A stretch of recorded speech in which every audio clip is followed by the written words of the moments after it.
L'État islamique a proclamé son califat en juin 2014. Depuis, son territoire s'est étendu tout en s'appuyant sur une administration et des sources de financement solides. L'organisation islamiste représente désormais un enjeu à l'échelle mondiale. Mais comment expliquer cette fulgurante ascension sur la scène internationale? Le 29 juin 2014, l'État islamique proclame un califat sur un territoire à cheval sur l'Irak et la Syrie. Il s'étend entre Mossoul et Bagdad à l'est et Alep et Damas à l'ouest. Entre juin 2014 et juin 2015, la zone d'influence du groupe n'a cessé de s'étendre. Alors à quoi ressemble le territoire de l'EI? L'État islamique est désormais l'acteur majeur d'un immense territoire. En Irak, il recouvre la province sunnite désertique d'Al-Anbar, une partie de la province de Salah ed-Din et la plus grande partie de celle de Ninive. Du côté syrien, il englobe la province désertique de Deir ez-Zor, celle de Raqqa et une partie des provinces d'Assaké, d'Alep, Hama et Homs. À l'intérieur de cette zone, la frontière entre les deux États en décomposition s'efface.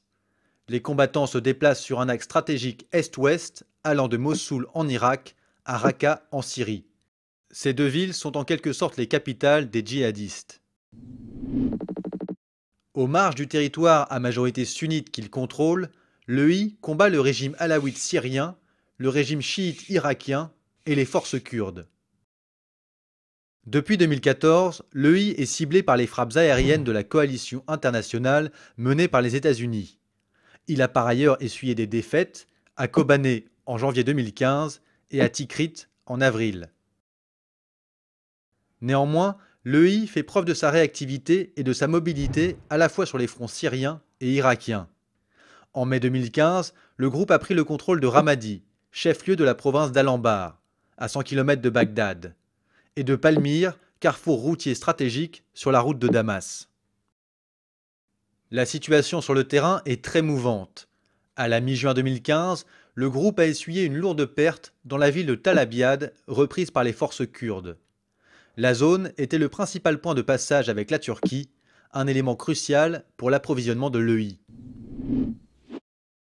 L'État islamique fonctionne comme un véritable État doté d'une administration qui s'appuie sur un budget annuel estimé à 2 milliards de dollars. Mais alors quelles sont ses sources de financement? Tout d'abord, il y a ses revenus propres. Dans les villes qu'il contrôle, l'État islamique taxe les populations locales et particulièrement les fonctionnaires qui sont encore payés par les autorités de Bagdad et de Damas.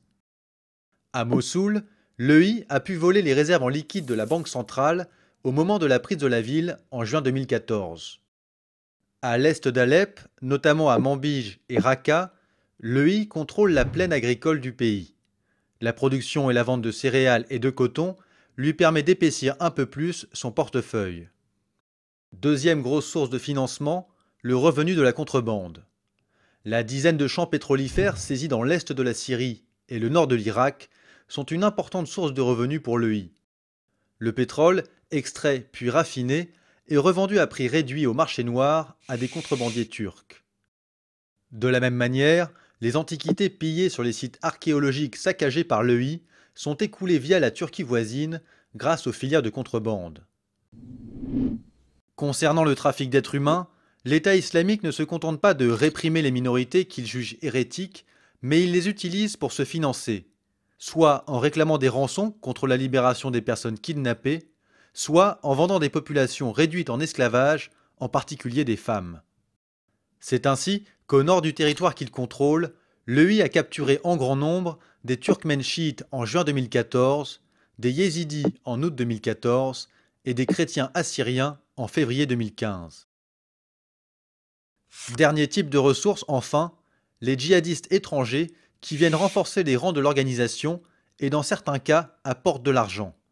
Selon l'ONU, 110 pays fournissent aujourd'hui des combattants à l'EI. Un grand nombre de djihadistes viennent de pays musulmans, la Tunisie et l'Arabie saoudite en tête, mais aussi de Russie et d'Europe. En juin 2015, le Premier ministre Manuel Valls a indiqué devant le Sénat que 860 individus français avaient séjourné en Syrie. L'implantation de l'État islamique sur les théâtres de guerre d'Irak et de Syrie a bouleversé la donne à l'échelle régionale.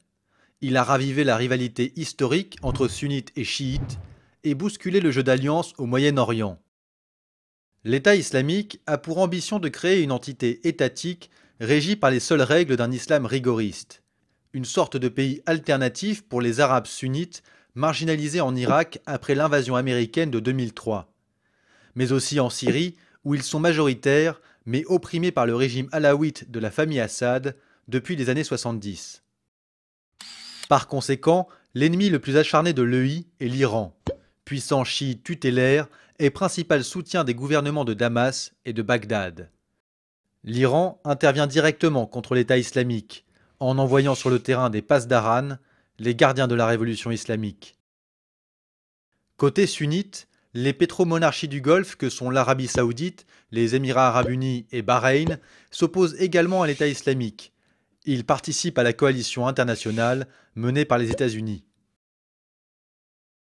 L'Arabie saoudite a néanmoins joué un jeu dangereux en laissant des acteurs privés et des réseaux religieux informels financer l'État islamique.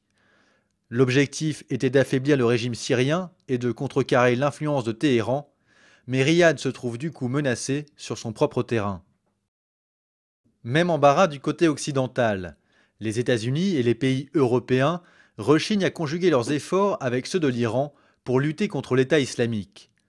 En effet, Téhéran soutient le régime chiite de Bachar al-Assad, tandis que les chancelleries occidentales réclament son départ pour les atrocités commises depuis le début de la guerre civile. Dernier acteur, la Turquie, qui joue elle aussi un jeu trouble avec l'État islamique.